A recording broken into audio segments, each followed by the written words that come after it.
Bonjour, je suis le docteur Benzora, médecin psychiatre, psychanalyste, thérapeute de couple et de famille.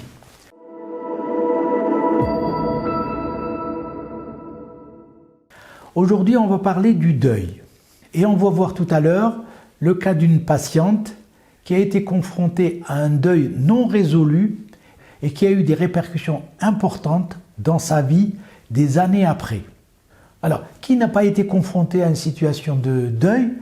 Ça peut être le décès d'un proche, comme ça peut être aussi des situations où il y est question de perte. Ça peut être une perte sur le plan professionnel, une perte aussi dans une relation amoureuse, après un échec amoureux, ou bien des fois dans des situations de divorce. Le deuil renvoie quand même à une situation assez importante qui est le travail de deuil, qui me paraît important d'évoquer là, dans le sens où c'est un processus nécessaire pour passer à autre chose. Et ces situations de processus de deuil, quand ils ne sont pas faits, vont se cumuler parfois, et on voit très bien que parfois quand le deuil n'est pas fait, il rattrape un jour ou l'autre. Et souvent, c'est à l'occasion d'un autre deuil qu'on voit des fois des situations très compliquées où la personne est en grande difficulté dans la mesure où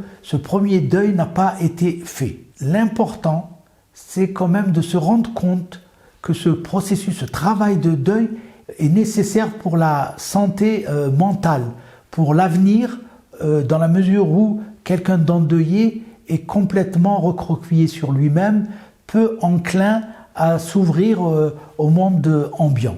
Et on va voir ça à travers le cas de cette patiente qui a été confrontée à un cumul de deuil. Elle a 40 ans, elle a 2 enfants, elle vient de rompre avec le père de ses enfants, ce qui l'a mis dans une situation extrêmement déroutante, épuisante et dans un état dépressif.